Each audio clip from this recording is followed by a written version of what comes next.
오늘은 예수님의 한영원 사랑에 대한 이야기를 살펴보려고 합니다. 예수님이 이 땅에 사시는 3년 또는 학자들에 따라서 3년 반 정도 되는 이 삶을 한마디로 요약한다면 한 영혼 사랑을 몸소 실천한 시간들, 이렇게 요약할 수 있을 것입니다. 예수님의 한 영혼 사랑의 첫 번째 방식은 천국을 사람들에게 전해주기 위해서 최선을 다했다는 것입니다. 예수님의 관심과 그분의 사역은 온전히 여기 집중되었습니다. 그래서 먹이시고 가르치시고 고치시고 용서하시고 인간들을 위해서 지금까지도 쉬지 않고 기도하시는 이 사역이 주님이 영혼 사랑의 모습을 표현한 것이었습니다. 오늘 말씀처럼 참새 2마리가 한 아사리온에 팔리지 아니하느냐, 그러나 너희 아버지께서 허락하지 아니하시면 그 하나도 땅에 떨어지지 아니하리라. 두려워하지 말라. 너희는 많은 참새보다 귀하니라. 하나님께서 창조하신 우주 만물의 값이 얼마일까요? 이 지구뿐만 아니라 태양, 그리고 우주의 산재에 있는 수많은 별들의 값이 얼마일까요? 제가 수석을 좋아해서 운석에 대해서 관심이 많습니다.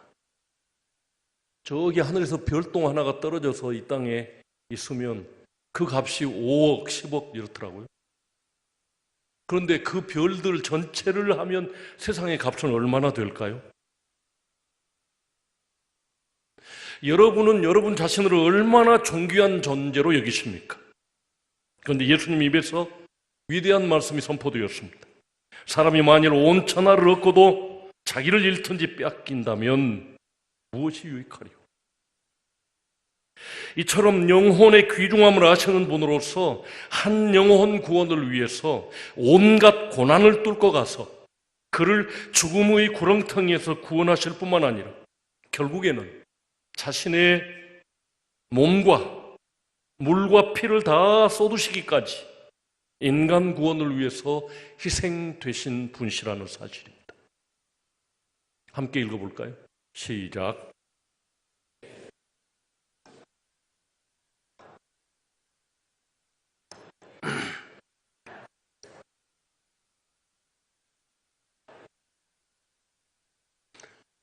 성자 하나님, 예수께서 여러분들을 귀하시다고 말씀하십니다.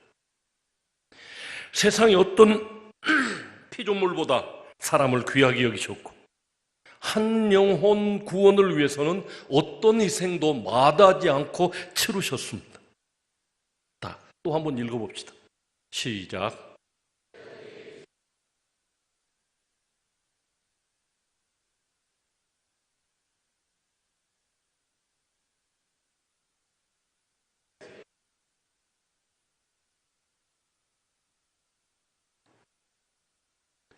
계속해서 읽읍시다. 시작.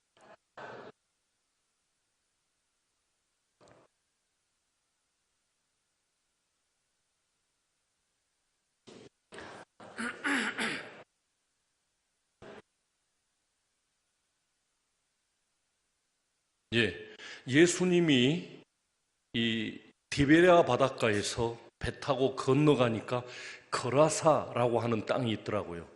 거기는 이방인들이 많이 살고 있는 그런 곳이었는데 지금도 거기 가면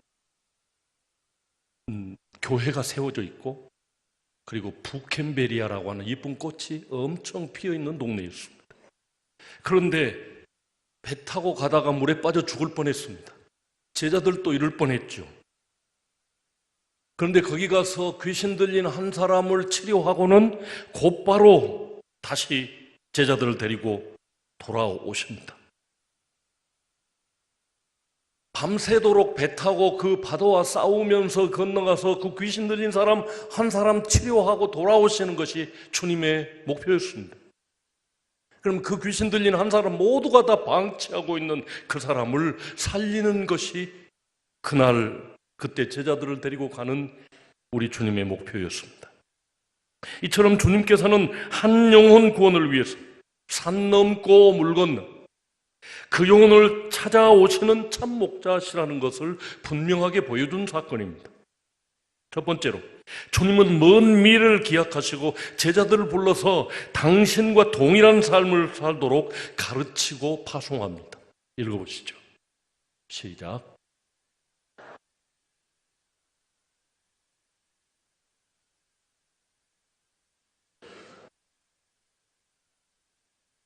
제자들을 부르시고 사람 낚는 어부가 되게 하시겠다고 하시고, 부활하신 후에는 예수님이 제자들을 아버지께서 나를 보내신 것 같이 나도 너희를 보내노라고 세상에 파송하십니다. 하나님께서 창조하신 모든 피조물들은 창조 단계, 설계 단계에서부터 이미 생존 방식을 갖도록 본능적으로 그들에게 부여하셨습니다. 짐승들을 불러서 주님이 이렇게 저렇게 살아라 가르치지 않으신다는 말입니다. 그러나 하나님의 형상으로 창조된 존귀한 인간들, 저와 여러분에게는 가치관에 주님을 인격적으로 만나서 하나님께 듣고 죄로 인하여 왜곡된 가치관의 변화를 통해 하나님이 기뻐하시는 삶을 살게 하십니다. 한 영혼을 사랑하시는 두 번째 방법은 주님이 인격적으로 만나주시고 그리고 가치 있는 존귀한 삶을 살라고 계속해서 가르치신다는 것입니다. 이전에는 예수님이 직접 가르치셨고 지금 성령께서 사역자들을 파송해서 셀 리더를 통해서 그 말씀을 가르쳐서 사람다운 삶, 하나님의 형상다운 삶을 살아라, 복음에 합당한 삶을 살라고 가르치신다는 것입니다. 짐승들에게는 가르치지 않습니다. 어제 제가 이메일을 하나 받았는데 저기 경기도 가평에 청란교회라고 하는 곳에서는 애견들을 배려해서, 반려동물들을 배려해서 집을 만들어 놓고 그 교회에 오신 분들이 거기다가 개를 놔두고 차분히 들어와서 예배드릴 수 있도록 했다는 이메일을 받았습니다. 우리 교회도 이제 개집을 만들어야 할 때가 되지 않았나 싶어집니다. 반려동물들을 같이 훈련시켜서 사람들하고 교감할 수는 있습니다. 교제할 수는 없죠. 그런데 하나님께서는 저와 여러분들을 가르쳐서 하나님과 동일하게 교제하시기를 원하십니다. 하나님과 친구 되기를 원하신다는 것입니다. 그래서 예수님이 맨 먼저 주님이 하신 일은 백성을 가르치고 먹이시는 일이었습니다. 광야 40년 광야의 학교에서도 동일한 일이 일어났습니다. 함께 읽어보시죠. 시작.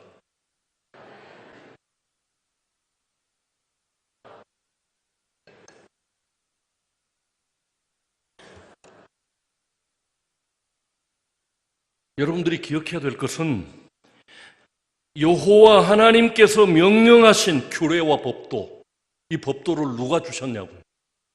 말씀 하나님이신 예수 그리스도로부터 나온 법도입니다. 그런데 동일한 것을 이제 몸을 입고 세상에 와서 당신이 가르치면서도 아주 많이 천국 말씀을 저는 깜짝 놀란 것이 그 물고기 빵 7개, 물고기 2마리로 4,000명이 먹인 이방인 가운데서 하셨을 때 3일 동안을 주님으로부터 말씀을 밤낮 들었어요. 2박 3일 동안 아마 먹을 시간도 없이 계속 주님의 말씀을 들었어요. 2박 3일 주님과 함께 수련회. 나도 꼭 거기 한번 가보고 싶은데 그리 못하게 됐습니다. 이렇게 가르치시고, 그리고 만나 대신에 그 도시락을 주님께서 기적의 빵을, 오병이어의 떡을 먹게 하셨습니다. 광야 생활에서 이스라엘 사람들에게 생각지도 못했던 하늘에서 내리는 만나를 주셨던 것처럼 예수님이 오셔서는 사람들이 생각지도 못할 오병이어, 칠병이어의 기적을 베풀어서 먹이셨습니다. 가르치고 먹이셨습니다. 이유가 무엇입니까? 영혼을 사랑하셔서 천국의 기쁨을 누릴 수 있도록, 천국을 소유하여 기쁜 삶을 살 수 있도록 해주기 위해서였습니다. 동일하게 이스라엘 나라 재건, 이스라엘의 회복을 꿈꾸었고 결단했던 예스라도 같은 일을 했습니다. 제사장 예스라. 하나님의 말씀을 버리고 우상을 숭배하며 자기 이익을 쫓아갔던 이스라엘이 패망한 원인을 발견한 이 제사장 예스라가 결단하고 행한 일을 우리가 주목해 볼 필요가 있습니다. 읽어보시죠. 함께 읽습니다.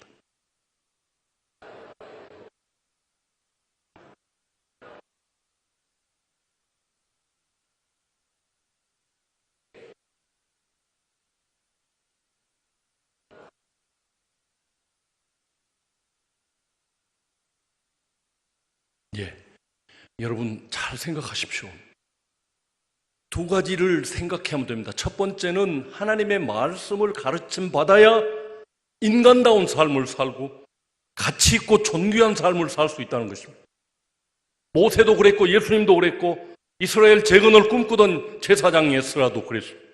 평생을 바쳐서 율법 연구하고 그것을 내 백성에게 가르쳐서 그대로 지키게 해야 되겠다. 그래야 복된 삶을 살 수 있기에. 그러면 청계중앙교회는 어떻게 해야 되겠습니까? 지금까지 저도 끊임없이 가르치고 있습니다. 오늘 오후 예배 끝나면 바로 재생산반 있고 또 저녁 5시에는 그 군사반이 있는데 제가 2시에 이제 저기서 함욕교회 공동의회 인도하러 가니까 재생산반을 못하고 갑니다. 주일날에는 새벽 기도부터 시작해서 제가 우리 집에 들어가는 시간이 7시입니다. 풀로 공부하고 있습니다. 가르칩니다. 왜냐하면 이것이 복된 삶을, 여러분들이 복되고 존귀한 삶을 살게 할 수 있는 유일한 길이기에 그렇습니다. 그러므로 여러분들이 해야 될 일이 무엇입니까? 참여하는 것입니다. 훈련에 참여하는 것입니다. 하나님의 말씀을 가르침 받는 것입니다. 그래야 여러분들이 복되고 잘 살게 될 줄로 믿습니다. 에스라 이스라엘 재건 공동체를 위해서 맨 먼저 하나님의 법도를 가르쳤고 그리고 날마다 필요한 것을 주어 제사장의 생활이 안정되게 하였습니다. 두 번째로 우리가 기억해야 될 것은 계속해서 가르침 받는 사람들에게는 하나님께서 주시는 먹을 것이 있다. 하나님께서 생활을 안정되게 해주신다. 내가 저들을 굶겨 보내지 못하겠노라. 저들이 가난하게 사는 모습을 내가 보지 못하겠노라. 하나님의 말씀을 가르침 받은 사람들에게는 하나님이 공급해 주실 줄로 믿습니다. 이 땅에서 일용할 양식을 늘 누리면서 잘 사는 방법은 하나님의 말씀을 계속 묵상하고 암송하고 연구하든지 청우하고 지우가 1등한 것처럼 말이죠. 하나님의 말씀을 계속해서 묵상하니까 외우고 썼으니까 예수님께서 무리들에게 가르치시고 오병이어의 기적의 빵을 먹게 하신 깊은 의도가 있습니다. 읽어보시죠. 시작.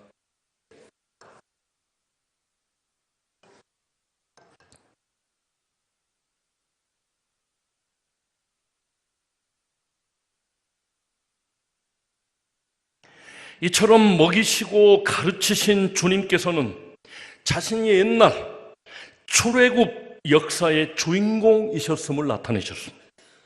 자신이 이스라엘 해방과 구원의 주체이셨음이 오병이어를 먹이면 너가 배고프니까 가다가 굶어 죽을까 봐 먹인다 라고 하는 것으로 끝나지 않고 6장에 보니까 너희가 기적의 빵을 먹어서 믿음을 가지고 내게 나온 것이 아니구나 라고 책망하시죠. 무슨 말씀이십니까? 죄에서 해방시키고 영생을 주실 수 있는 하늘이 보내주신 메시아로 나를 믿고 나를 따라와야 된다. 다만 점심 한 끼 먹으려고 하면 안 된다 라고 책망하고 계신 것입니다. 내가 광야에도 만나를 내려서 이스라엘 사람들을 굶어 죽지 않고 살린 것처럼 지금 3일 동안 먹지 않고 나하고 성경 공부한 너희를 내가 먹이지 않느냐. 그러면 나를 따르고 성경 말씀을 계속해서 취하면 하나님께서 배고프지 않게 해주시고 일용할 양식을 주시겠다고 말씀하고 계시는 것입니다. 모세가 이스라엘을 노예 민족에서 자유민족으로, 그리고 하나님을 예배하는 제사장 나라로 만들었습니다. 그런데 주님은 인간으로서는 아무도 할 수 없는 죄와 죽음으로부터의 인간 구원과 인간 해방, 그리고 죄와 사탄의 노예로 살아가고 있는 사람들에게 하나님의 법도를 가르쳐 죄와 사망으로부터 해방된 자유로운 사람들로서 하나님을 예배하는 제사장이 되어 살게 하려는 것입니다. 죄와 죽음으로부터 해방된다는 것은 무슨 뜻입니까? 죽음이라고 하는 이 개념 안에는 질병, 고통, 사고 다 들어있습니다. 우리가 가장 무서워하는 사건, 사고, 질병, 고통 모든 것으로부터 너희를 자유롭게 하리라고 지금 말씀하고 계십니다. 하나님의 말씀이 양약이라, 좋은 약이라 라고 하는 성경도 있지 않습니까? 하나님의 말씀이 여러분 건강을 지켜주실 것입니다. 유전병도 치료해 주실 것입니다. 그리고 먹을 것도 주실 것입니다. 주님은 가르치시고 먹이셨습니다. 광야에서 그렇게 하셨습니다. 이스라엘이 망하지 않고 재건 공동체 만드는데도 그렇게 하셨습니다. 먼저 이를 위하여 주님께서 가르치신 내용들을 정리해 보겠습니다. 주님은 그 가르침의 대상을 점점점 줄여왔습니다. 처음에는 많은 무리들을 가르쳤습니다. 그리고 12 제자들에게 집중했습니다. 천국을 소개했습니다. 그러나 제일 마지막에는 야고보와 요한과 베드로 이 세 사람을 집중적으로 가르쳐서 너도 나처럼 살아라. 네가 리더가 되어서 이 세상을 복음으로 충만하게 하라라고 그들을 파송하셨습니다. 그렇게 당신을 따르던 사람들에게 가르침의 내용은, 핵심적인 내용이 산상수훈이다. 마태복음 5장, 6장, 7장이죠. 이 교훈은 모세 율법 이후에 하나님께서 직접 들려주신 새 율법이며 인간 새 삶의 기준입니다. 다시 말씀드립니다. 모세 율법은 하나님께서 천사를 통해서 모세에게 알려주었습니다. 주님이 주신 이 산상수훈, 마태, 마가, 누가, 요한 이 사복음서는 예수님이 직접 전해주신 말씀으로 가득합니다. 성자 하나님께서. 그래서 후사들은 이 산상수훈을 가르쳐 천국의 권리장전이라, 대장전이라 그렇게 불렀습니다. 함께 읽어보시죠. 시작.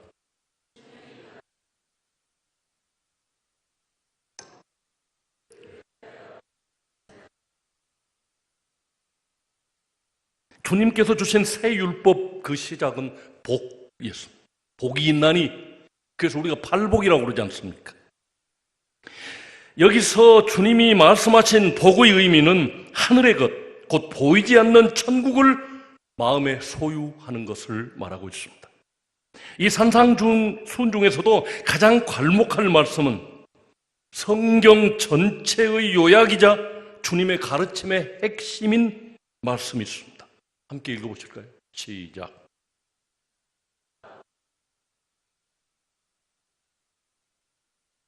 제가 다시 말씀드리겠습니다. 성경 전체의 요약이자 예수님의 가르침의 핵심입니다. 먼저 그의 나라와 그의 의를 구하라. 하나님의 나라를 추구하라. 천국을 추구하여 내 것으로 삼아라. 그러면 이 모든 것을 너희에게 더하시리라. 세상에서 물질도 더하시겠다고 약속하셨어요. 이 말씀만 꽉 붙들고 기도하면 여러분 모두 부자 되실 줄로 믿습니다.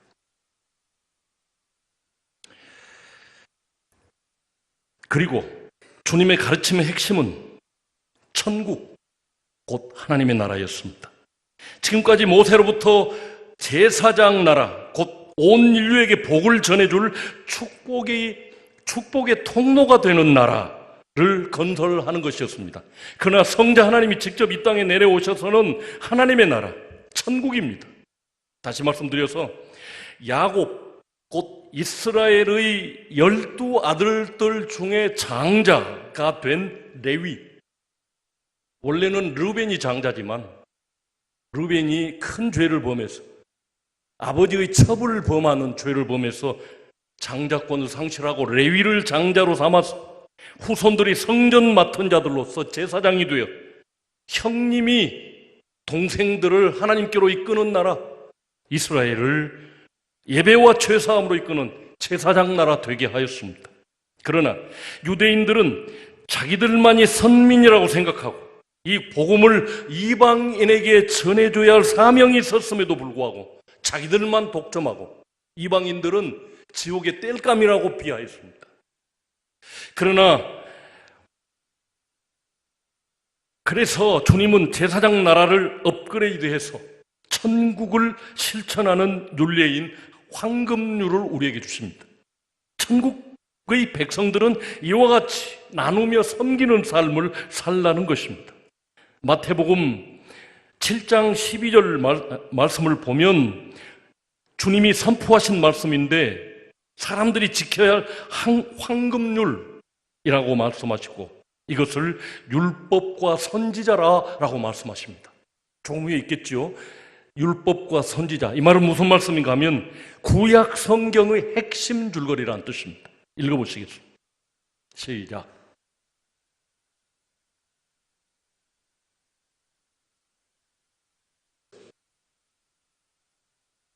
예.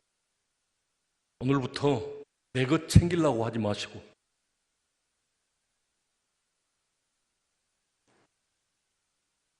주방에서 상에 놓기도 전에 싸가지 마시고 주님의 것입니다. 남을 먼저 생각하십시오. 아무도 아멘 안 하시네. 남에게 대접을 받고자 하는 대로 너희도 남을 대접하라. 이것이 율법과 선지자니라. 그런데 유대인들은 그 나눔과 섬김을 자기 민족들에게는 어느 정도 실천했어. 그러나 자신들의 최종적인 소명, 곧 온 세상에 대한 축복의 통로로서 역할을 잘 감당하지 못했던 것입니다. 그러므로 천국의 제자된 하나님의 새 백성들은 이 나눔을 실천하라고 강조하고 계십니다. 그래서 산상수훈의 마지막 가르침은 말씀 실천에다가 초점을 두고 강조하고 있습니다. 산상수훈의 마지막 부분인 결론입니다. 읽어보시죠. 시작.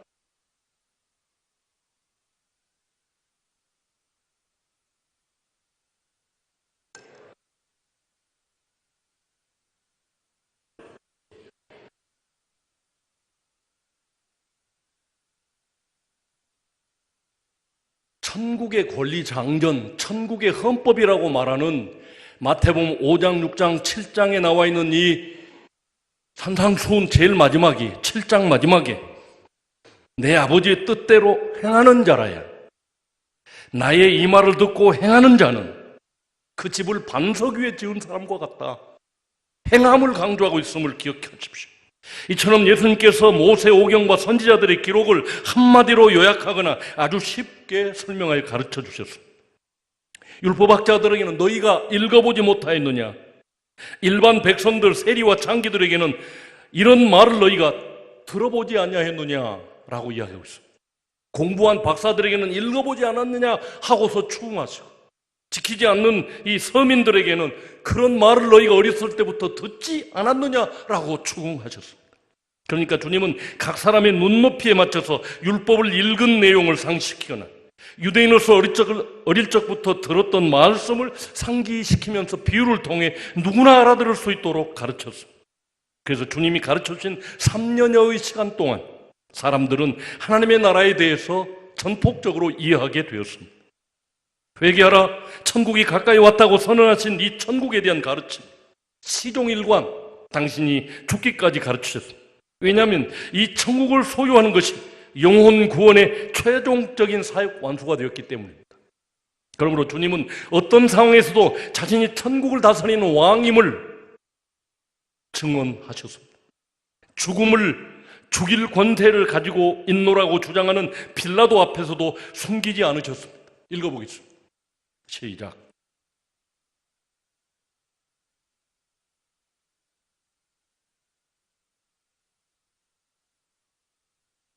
자신을 고발하여 죽이고자 하는 대제사장들 앞에서도 결코 숨기지 않으시고 당당하게 자신이 영광 받으실 하나님 우편에 서신 것을 너희가 보리라고 증거하셨습니다. 읽어보시겠습니다. 시작.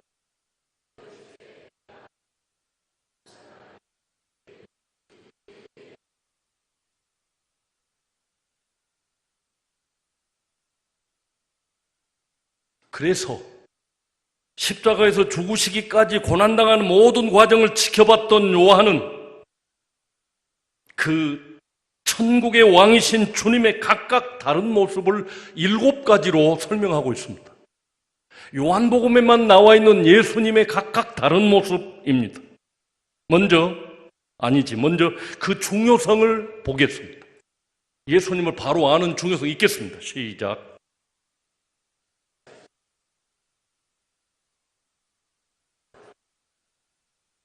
영생, 예수님을 아는 것이 영생이랍니다.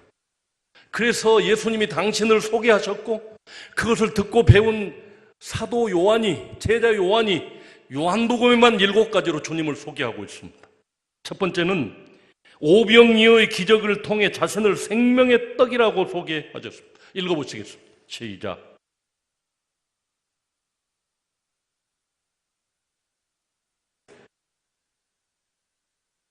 두 번째는 자신을 세상의 빛이라고 소개하셨습니다. 읽어보시겠습니다.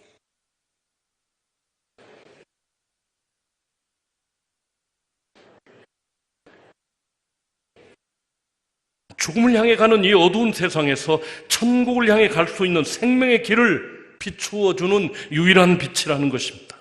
세 번째입니다. 자신을 가리켜 양의 문이라고 소개하셨습니다. 시작.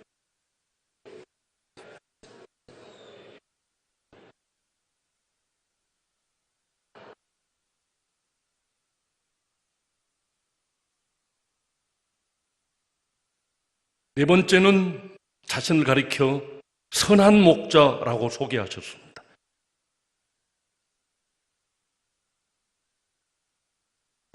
오직 천국에 사랑하는 영혼들을 들어가게 하기 위해서 당신이 하실 수 있는 유일한 죄사함의 방법으로서 대속의 죽음을 대신하여 죽을 것을 천명하신 것입니다.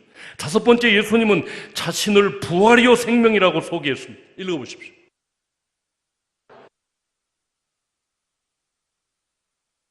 한 영혼 구원의 완성으로서의 죽음을 이기는 부활을 공지하십니다. 여섯 번째는 자신을 길과 진리와 생명이라고 소개하십니다.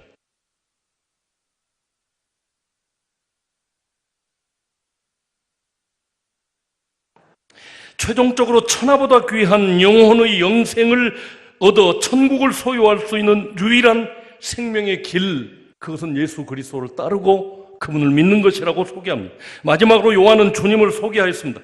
예수님께서 나는 참 포도나무라고 소개했습니다. 읽어보시겠습니다. 천국을 소유한 백성들이 어떻게 세상을 이기며 살 수 있는지, 천국 백성들의 삶의 스타일을 소개합니다. 주님과 연합하여 그 생명의 양식을 계속해서 공급받는 사람이 많은 열매를 맺고 하나님께 칭찬받는 삶을 살 것이랍니다. 그러므로 요한이 발견한 예수 그리스도의 모습 속에 구원의 길이 있고 영생을 얻어 누릴 수 있는 방법이 있습니다. 아주 먼 훗날 2000년 후에 예수 믿는 우리들의 영생을 보장해 주시기 위해서 아버지께서 나를 세상에 보내서 세상을 구원한 것처럼 나도 너희들에게 세상으로 보내노라. 나도 너희들을 보내노라. 그리고 오늘 저와 여러분에게까지 이 생명을 전해주셨습니다. 이처럼 다양한 예수님의 참모습을 요한복음에서만 집중적으로 소개하고 있습니다. 주님의 이런 핵심적인 모습을 파악함으로써 우리가 그분을 믿고 신뢰하며 따르는 것이 생명의 길이요 영생을 얻는 길입니다. 한 영혼이 주님을 향해 가는 구원의 길을 요한은 우리에게 소개하고 있습니다. 주님께서 오로지 천국을 위해 가르치시고 먹이신 것처럼 제자들도 영혼 구원을 위해서 자신의 몸을 다 내놓고 거의 다 순교자가 되었습니다. 이제 자신의 가치, 천하보다도 귀한 내 생명의 가치를 인정하고 그리고 복음의 가치를 발견해서 천하보다도 귀한 인간들이 지옥에 내려가는 것을 막기 위해서 나도 너희를 파송하노라고 주님이 우리를 보내서 여러분 주변에서 늘 접촉하는 사람들, 이 사람들과 함께 천국 가는 길을 열어가자고 우리에게 사명을 주고 계십니다. 하나님은 여러분들을 천하보다도 귀하게 여기십니다. 그래서 당신의 아들을 내어주셨습니다. 우리도 이 복음을 들고 가서 그 귀한 한 사람 한 사람 영혼, 아니 다 내버려 두고 우리 가족들을 구원해서 천국으로 가는 백성 만들어야 되지 않겠습니까? 주님은 목숨 걸고 이 일을 했는데 여러분들은 얼마나 열정으로 여러분 가족들에게, 아직 안 믿는 사람도 있다면 전했습니까? 우리 사명을 다하는 이제 마지막 한 달 되시기를 주님 이름으로 축복합니다.